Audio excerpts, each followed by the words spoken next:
Have you ever watched someone navigate a truly complex, high-stakes situation with almost uncanny ease? Yeah. They just sort of glide through chaos where others might stumble, like they have some kind of sixth sense. What is that? It's definitely more than just, raw skill.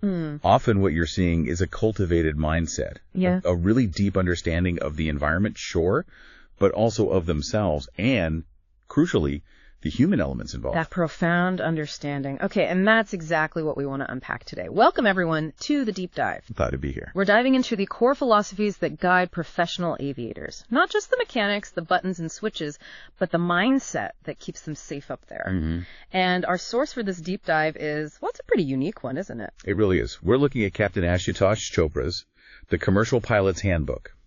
This is a guy who was a seasoned fighter pilot and a commercial pilot. Right. Yeah. And he basically set out to demystify commercial aviation, boiling down decades of his experience into, actionable wisdom. So what was the gap he saw? What made him think, okay, I need to write this down? That's a great question. He noticed a pretty surprising lack of formal teaching on a lot of practical issues in commercial flying. Really? Yeah. And maybe even more surprisingly, sometimes an unwillingness among experienced pilots to share that crucial knowledge. Almost like keeping it a secret, a black art. Interesting. So Chopra wanted to fill those gaps, give pilots essential understanding, but not in a dry academic way. He wanted to sensitize them to things they might not have even thought about. He actually says he wrote it as a story rather than as a manual. Like a narrative. Exactly. Focusing on learning essentials and building up good habits to fly safely. It's less about the what to do checklists and much more about the how to think. Okay, so that's our mission today then. Extract those fundamental principles, safe flying, airmanship, as Chopra calls them. And the great thing for you listening is this isn't just pilot stuff. Not at all. These are deep insights into decision-making, managing risk, self-awareness, things you can absolutely apply in your own demanding situations. Big presentation, complex project, maybe just navigating daily life, right? Definitely. We're going beyond the technical to the underlying philosophy. All right, let's dive in. Starting with Captain Chopra's core philosophy, the sort of blueprint for a safe mindset. He kicks things off with a really powerful quote from Frank Borman, the Apollo 8 commander. Yeah, it's a classic. A superior pilot uses his superior judgment to avoid situations that would require his superior skills. Wow. Okay, what does that tell us right off the bat about Chopra's approach? It immediately signals that proactive thinking is everything. It's about avoiding the crisis, not just being brilliant at handling it when it happens. So anticipating things. Precisely. It introduces this idea of recognizing emergent threats, seeing patterns in things that seem, unrelated or harmless on their own, building that bigger picture. Can you give an example? How might those separate things combine? Sure. So, flying in mountains is fine in good weather, but combine mountainous terrain with bad weather. Yeah. Suddenly, that's a recipe for disaster. Right. The combination is the threat. Exactly. Or imagine you're feeling fatigued, maybe you didn't sleep well, and then you find out your co-pilot is pretty experienced, hasn't flown this route much. Okay, yeah. That combination, that should set off alarm bells. It's about connecting those dots that aren't immediately obvious. And to connect those dots, you need knowledge. Mm-hmm. Chopra says something really strong here. You just can't have enough knowledge. He uses a great analogy for this, doesn't he? He does, yeah, the pigeonholes. He pictures the brain like a big rack filled with these slots, each holding a piece of knowledge. In a crisis, your brain is frantically searching those pigeonholes. Mm-hmm. If they're empty on a particular topic, you can't react correctly, or you react way too slowly. So knowledge, whether it's from books or experience, isn't just theory. It gets applied almost subconsciously when the pressure's on. So it's about building this rapid access library in your head, which ties into another tool he talks about, visualization. Armchair flying, he calls it. Yeah, armchair flying. Basically, mentally rehearsing flight drills and procedures over and over, even when you're just sitting in a chair. And the benefit isn't just memorization. No, it goes deeper. It strengthens memory, sure, but it also reduces the conscious effort needed when you do it for real. That frees up your brain. Frees it up for what? For higher level thinking. Yeah. If your instrument scan is almost automatic because you've visualized it hundreds of times, your brain isn't bogged down by that. It can process, say, an unexpected radio call during a tricky maneuver without getting overwhelmed. Ah, okay. It builds that mental bandwidth. Exactly. It's preparation beyond the simulator, which can be expensive, and you don't always get enough time in it. Makes total sense, internalizing it so deeply. Now, Chopra also talks about two concepts for safety, fail-safe and safe-fail. They sound similar, but how are they different? Right, they're distinct but complementary. Fail-safe is about designing procedures. So if something does fail, or someone misses a step, the result isn't immediately more dangerous, like building guardrails. Okay, like the example he gives, the refueling switch. The demand switch, yeah. The person refueling has to actively hold it. If they let go for any reason, faint, get distracted, the fuel flow stops automatically. It fails, but it fails into a safe state. Got it. Prevents a disaster from a single failure. So how does safe-fail fit in? Safe-fail acknowledges that, look, despite fail-safe designs, things can still break or go wrong in unexpected ways. Right. Reality happens. Exactly. So safe-fail is about having backups, contingency plans, a secondary system to lower the landing gear if the main one fails. You anticipate the failure and have plan B ready. So it's like fail-safe tries to prevent the hazardous outcome of a failure, while safe-fail accepts failure as possible and builds in redundancy. Precisely. You combine the bulletproof procedures with backup plans. That's the goal for a truly robust safety system. Okay, so we've got the individual mindset covered. But commercial flying, it's a team sport. Which brings us to the human element and crew resource management, or CRM. Ah, yes, Now, CRM. Chopra introduces it kind of humorously, right? Heck, you thought you could avoid this one. You can run, but you can't hide. He clearly thinks it's vital. Absolutely critical in multi-crew cockpits. He notes that lots of techs overcomplicate it, though. He prefers the KISS principle. Keep it simple, stupid. You got it. Pilots under pressure need simple heuristic tools, not complex theories they have to recall. He often links it back to the OODA loop: observe, orient, decide, action. Explain that loop quickly. It's that constant cycle. You observe what's happening, you orient yourself to understand it, you decide what to do, and you act. Oh. Then you observe the results, and the loop starts again. Human factors, stress, fatigue, poor communication can mess up any stage of that loop. Okay, and he breaks down CRM itself really simply, too. Yeah, just into its components. The crew, they're a team, not just individuals. A resource they need to be used effectively. And management, you need to actually manage that resource. Treat people properly to get the best out of them as a unit. So what does good CRM look like in practice? What are the pillars? Pillar 1, robust standard operating procedures, SOPs. These are the absolute bedrock. They define who does what, how they do it, and how that information is shared. They ensure everyone's on the same page, especially under pressure. So SOPs provide the script, the framework. What's next? Pillar 2, effective communication. This is huge. It means clarity, no gap between what's said and what's meant. That's why things like standard radio phraseology are so important. Using precise language. Exactly. And using a single language, like English in global aviation. But it's also about continuous communication. Announcing everything, every action you take, every change from air traffic control, every little status light that changes. Why announce everything? Seems like overkill. It reinforces observation and orientation for the whole crew. It builds shared situational awareness, making sure everyone knows what's going on. It's like thinking out loud for the benefit of the team. Okay, that makes sense. Builds that shared mental picture. And the third pillar. Professional mutual respect. This one's crucial for teamwork. If there's respect, a first officer feels comfortable being assertive if they see something wrong. And the captain is open to listening to all inputs before making a decision. It enables that collaboration. Right. Chopra talks about the I am okay, you are okay state as the ideal cockpit dynamic. He even suggests things like just having a casual chat before the formal briefing can help build that team spirit and trust. Little things build big trust. Okay, connected to this is discipline. He calls it the art of self-regulation. What's his take here? He has that great line. Discipline is what you do when no one is watching you. Yeah, that one. Powerful. His point is fundamental. Deviating from those SOPs we just talked about. It usually comes down to a lack of self-discipline, even from really experienced pilots. SOPs are the safety net. Ignoring them is a choice. And he mentions subtle indiscipline, too, things that don't seem like a big deal. Exactly. Things like, breaking sterile cockpit rules, no non-essential chat below 10,000 feet for a bit of banter or a quick snack. Seems harmless enough. But it's a critical phase of flight, or maybe slightly exceeding a speed limit because, who's checking? He asks pointedly, what part of monitor did you not understand? These small things are willful negligence. They erode the safety culture. And it extends beyond the cockpit too, right? To personal life. Absolutely. Fatigue management is a big one. He's blunt.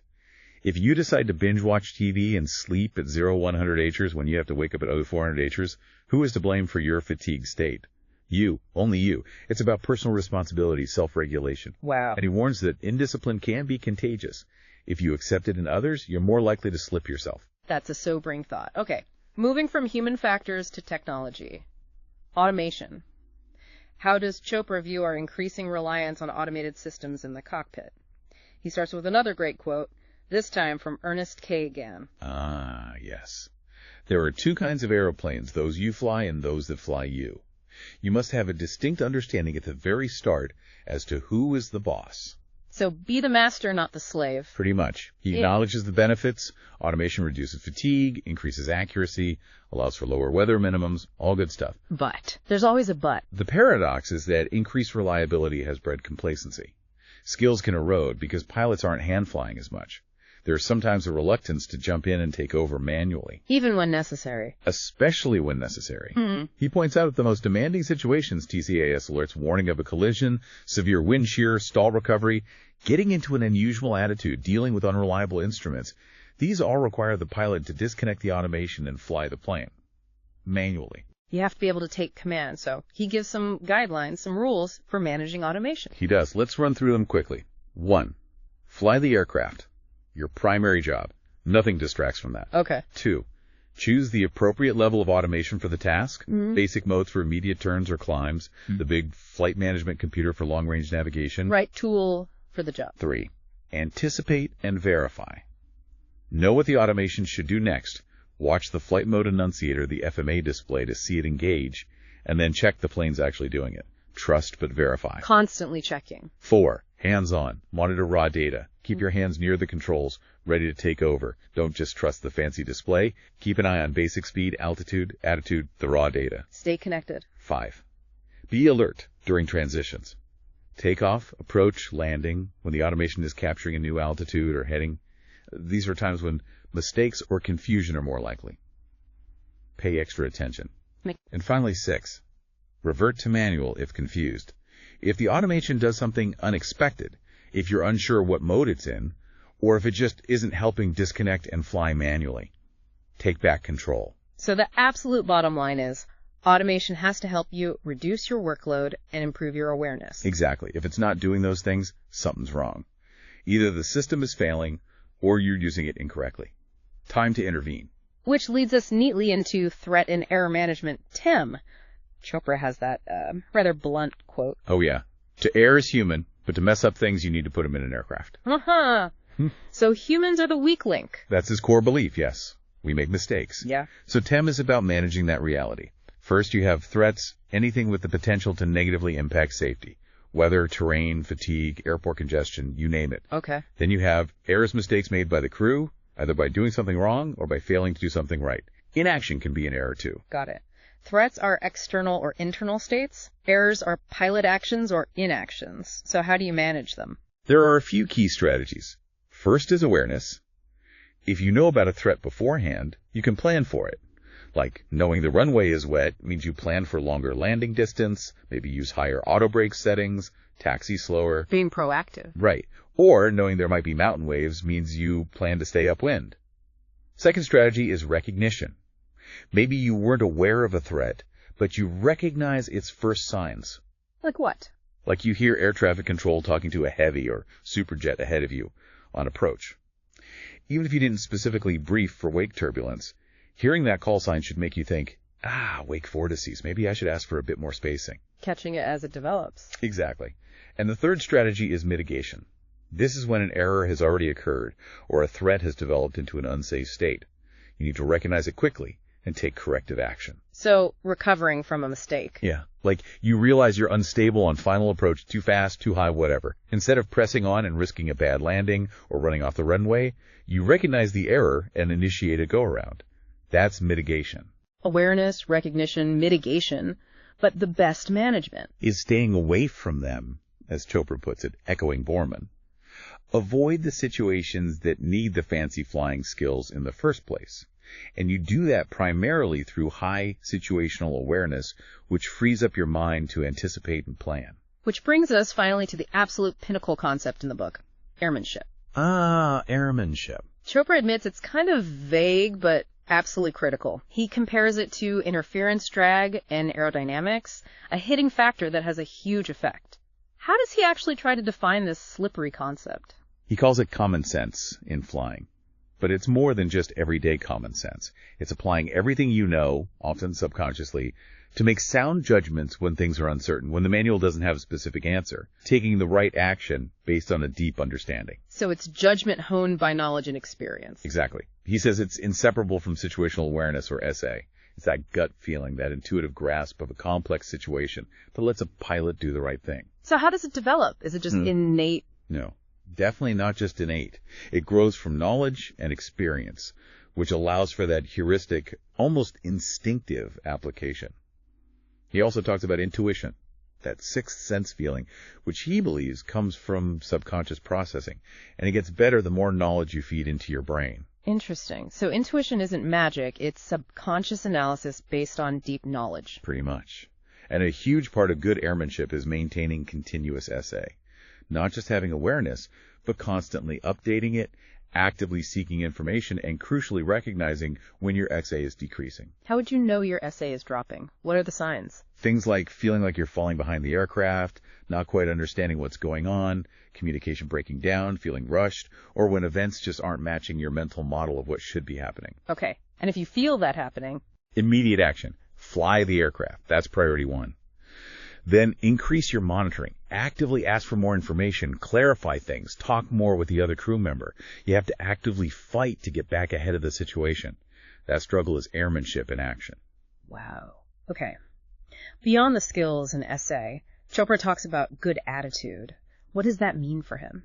It's about professionalism, really understanding the values of aviation safety. It's having a persistent drive to be better, a genuine curiosity. And a massive part of it is self-awareness. And knowing yourself. Knowing your capabilities, but also your limitations. And having that persistent need to improve. This awareness lets pilots operate safely near the edges of their personal envelope, which is where learning happens. It also links back to visualization, staying ahead of the aircraft mentally by planning and matching reality to your plan. And the flip side, what does a bad attitude look like, and why is it so dangerous? Well, there's the classic "it can't, won't happen to me" syndrome. That leads to complacency, not bothering to improve, and then being easily startled or overwhelmed when something does go wrong. Leads to freezing up. Or disorientation, yeah. Then there's impulsiveness, reacting without thinking. He gives a chilling example of pilots shutting down the good engine after one fails, just reacting instinctively but wrongly, despite training. Wow. Pressure does strange things. It does. And finally, there's macho behavior. Compulsively breaking rules, bending them, showing off, thinking you know better than the procedures. Chopra calls this the very opposite of self-discipline. It directly undermines everything we've talked about. What a comprehensive look. This has been a fascinating deep dive into Captain Ashutosh Chopra's The Commercial Pilot's Handbook. We've covered so much: the foundational philosophy, the critical human elements, mastering automation, managing threats, and this ultimate goal of airmanship. It really is a rich source. And what strikes me again and again is how these principles, they're not just for pilots, are they? They're universal. Managing complexity, making sound decisions under pressure, communicating effectively, maintaining self-discipline. They're skills for life, really. Absolutely. That ability to observe, orient, decide, act, to anticipate, to work as a team, to know yourself, these are like superpowers in almost any field you can think of. Totally agree. Captain Chopra wanted to pull back the curtain on the supposed black art of flying, reveal the real truths of safe operation. So, here's a final thought for you, listener, to take away. In your own work, your own life, what truths about performance or safety or just getting things done right might you be overlooking? Maybe because things seem too complex, or maybe just out of complacency.